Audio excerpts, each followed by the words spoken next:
तो दोस्तों, क्योंकि सांस भी कभी बहू थी के आज के एपिसोड की शुरुआत में मिहिर अपनी बा की तस्वीर के सामने बैठकर अपना दर्द बयां कर रहा होता है। वो टूट चुका होता है और समझ नहीं पा रहा होता कि उसकी जिंदगी में ये क्या और क्यों हो रहा है। मिहिर कहता है कि वो सिर्फ तुलसी से प्यार करता है और जब से तुलसी इस घर में आई है उसने पूरे परिवार को बांध कर रखा है। वो कहता है कि तुलसी के सिवा किसी और के साथ शादी करने का ख्याल ही मिहिर के लिए असहनीय है। तभी शोभा ये सब कुछ सुन लेती है और अपने पिता के पास आकर बैठती है। वो मिहिर का दर्द समझते हुए कहती है कि भले ही ये सिर्फ 3 महीने की बात है, लेकिन जिस घर में मिहिर और तुलसी के प्यार की मिसालें दी जाती थी वहां मिहिर को नैना के साथ देखना उसके लिए बर्दाश्त के बाहर है। तो इस पर मिहिर बेबसी से कहता है कि शायद ये ऊपर वाले की कोई परीक्षा है, लेकिन सबसे बड़ी तकलीफ यह है कि ये सब कुछ खुद तुलसी की रजामंदी और उसके सामने हो रहा है। इसके बाद मिहिर शोभा को कहता है कि वो जाकर सो जाए क्योंकि कल उसे बहुत कुछ संभालना है। तो शोभा मिहिर को बताती है कि कल शादी के बाद वो अपने घर वापस चली जाएगी क्योंकि वो ये सब नहीं झेल पाएगी। वो कहती है कि उसे उम्मीद थी कि जैसे उसे और अभिषेक को दूसरा मौका मिला वैसे ही मिहिर और तुलसी का रिश्ता भी फिर से जुड़ जाएगा, लेकिन यहाँ सब कुछ उल्टा हो गया। तभी मिहिर भी उसकी बात से सहमत होता है और उसको अपने घर परिवार को संभालने की परमिशन देता है। वो कहता है कि शोभा के इतने दिन यहाँ रहने से उसको बहुत अच्छा लगा और ये सच है कि बेटियां कभी पराई नहीं होती। तो इस पर दोनों बाप बेटी रोते हुए एक दूसरे के गले लग जाते हैं। वहीं दूसरी तरफ नैना और सुच्चू उस रहस्यमयी ब्लैकमेलर के फोन कॉल से बुरी तरह घबराए हुए होते हैं। इधर सुच्चू समझ नहीं पा रही होती कि जब नैना के कैंसर न होने का सच सिर्फ उन दोनों को पता है तो ये तीसरा इंसान कौन है। इधर नैना को इस बात की चिढ़ होती है कि जब उसकी शादी में सिर्फ एक रात बची थी और सब कुछ इतनी आसानी से हो रहा था तब यह नई मुसीबत आ गई। इधर सुच्चू पूछती है कि वो आदमी क्या मांग सकता है, तो नैना को यकीन होता है कि वो ब्लैकमेलर इतने बड़े राज के बदले में बहुत बड़ी कीमत ही मांगेगा। फिर नैना ठान लेती है कि चाहे कुछ भी हो जाए वो अब पीछे नहीं हटने वाली। वो कहती है कि इतनी मुश्किल से वो मिहिर से शादी करने के मुकाम तक पहुंची है, इसलिए वो हर कीमत पर ब्लैकमेलर का मुंह पैसों से बंद कर देगी। वो सुच्चू से कहती है कि उस आदमी ने 1 घंटे बाद फोन करने को कहा था और अब सिर्फ आधा घंटा बचा है, तो अब बस ये देखना है कि वो क्या मांगता है।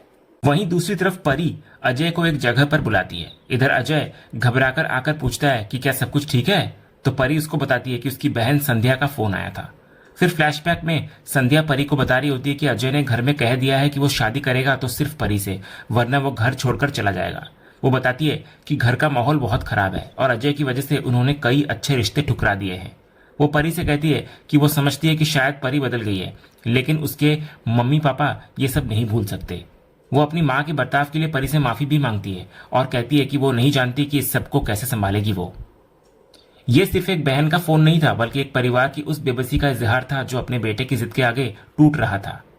इधर फ्लैशबैक खत्म होता है और अजय संध्या से बात करने की कोशिश करता है, लेकिन परी उसको रोक लेती है। वो कहती है कि उसने उसे यहाँ इसलिए नहीं बुलाया क्योंकि संध्या दीदी का फोन आया था, बल्कि इसलिए बुलाया है क्योंकि वो उससे पूछना चाहती है कि वो अपनी जिंदगी क्यों खराब कर रहा है। तो इस पर अजय कहता है कि वो जानता है कि परी सिर्फ इसलिए मना कर रही है शादी के लिए क्योंकि उसे लगता है कि उसकी फैमिली उसे कभी एक्सेप्ट नहीं करेगी। तो परी इस पर कहती है कि अगर उनकी शादी हो भी गई तो क्या वो लोग उसका अतीत भूल पाएंगे। वो कहती है कि वो हमेशा इसी डर और प्रेशर में जिएगी कि उससे कोई गलती ना हो जाए और वो ऐसे नहीं रह पाएगी। वो अजय को उसकी बात समझने के लिए कहती है। ये सिर्फ एक इनकार नहीं था, बल्कि परी के उस डर का इजहार था जो उसके अतीत से जुड़ा था। वो जानती थी कि कुछ गलतियां कभी नहीं भुलाई जाती और वो एक ऐसे रिश्ते में नहीं बंधना चाहती थी जहां उसे हर पल अपने अतीत के साए में जीना पड़े। इसके बाद परी अजय को समझाती है कि वो उसकी और उसके परिवार की इज्जत करती है, लेकिन वो ये सब ना करे। वो कहती है कि उनके बीच की दोस्ती उसके लिए बहुत स्पेशल है और वो उसे खोना नहीं चाहती। वो कहती है कि वो दोस्ती से आगे बढ़ना चाहता है, लेकिन ऐसा ना हो कि आगे बढ़ने के चक्कर में ये दोस्ती भी छूट जाए। वो उसको बताती है कि उसकी इन हरकतों की वजह से वो उसके लिए चीज़ों को और भी ज़्यादा मुश्किल और ऑकवर्ड बना रहा है। वो उसको ये भी बताती है कि कैसे कुछ दिन पहले इंदिरा आंटी घर आई थी क्योंकि उन्हें लगा था कि परी ने ही अजय को मैनिपुलेट किया है और इसीलिए उसने घर छोड़ने की धमकी दी है। फिर आगे परी कहती है कि उसने तो हमेशा से कहा है कि वो सिर्फ अच्छे दोस्त हैं और इसके आगे कुछ नहीं हो सकता। वो अजय से कहती है कि वो इस बात को एक्सेप्ट कर ले और अपनी लाइफ में आगे बढ़ जाए।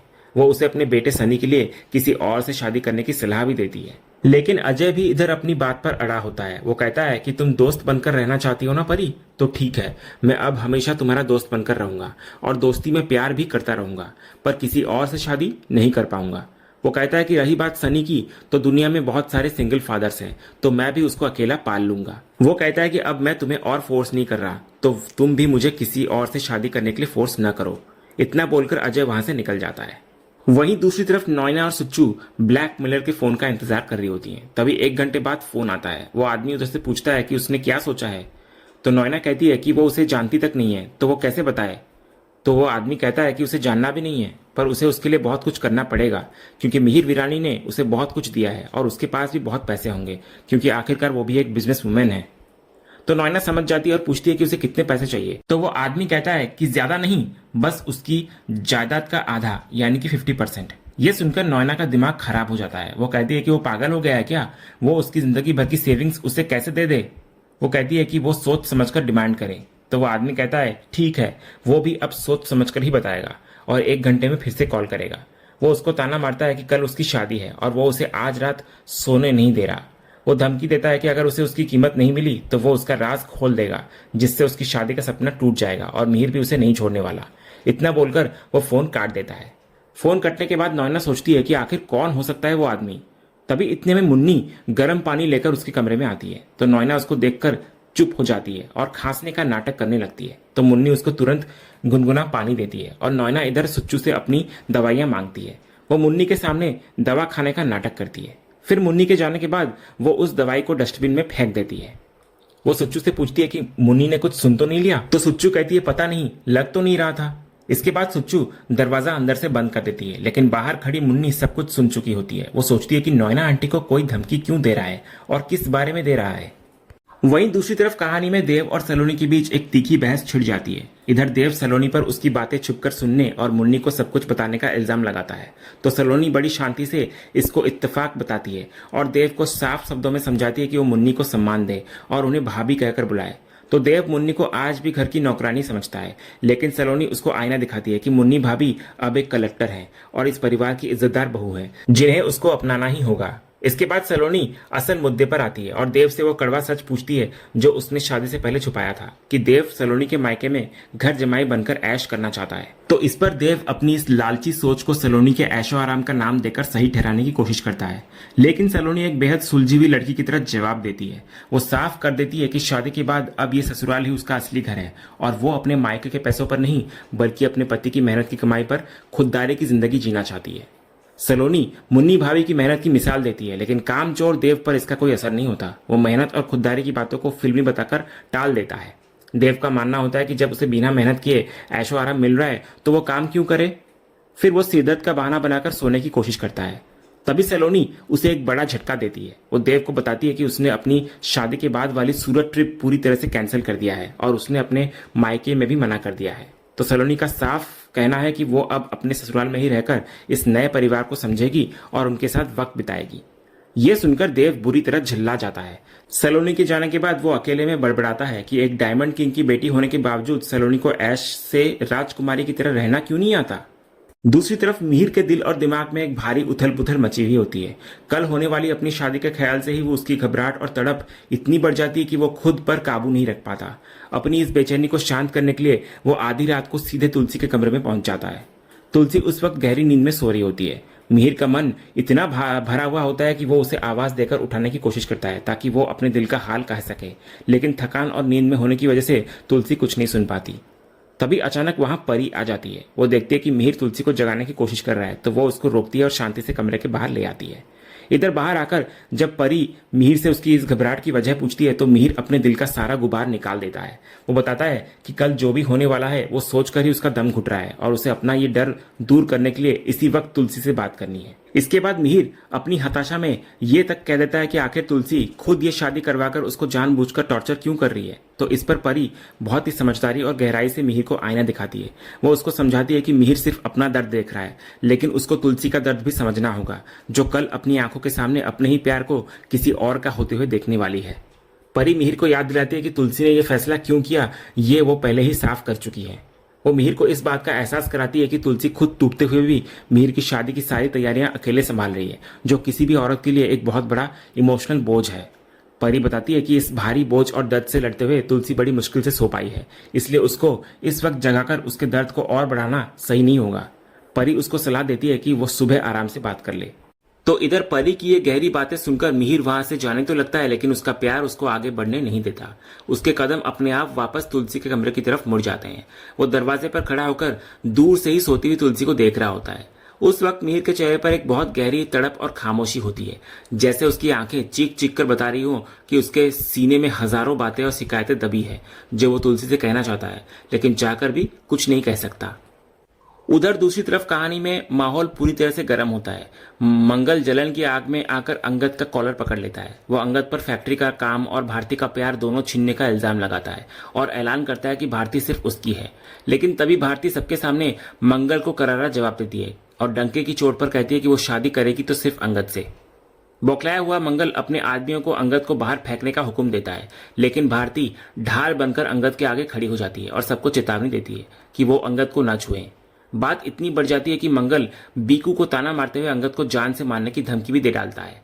ये सुनकर बीकू को गुस्सा आता हुआ नजर आता है। वो मंगल को उसकी औकात याद दिलाता है और मंगल के रोकने के बावजूद बीकू अंगद को अकेले में बात करने के लिए वहां से ले जाता है।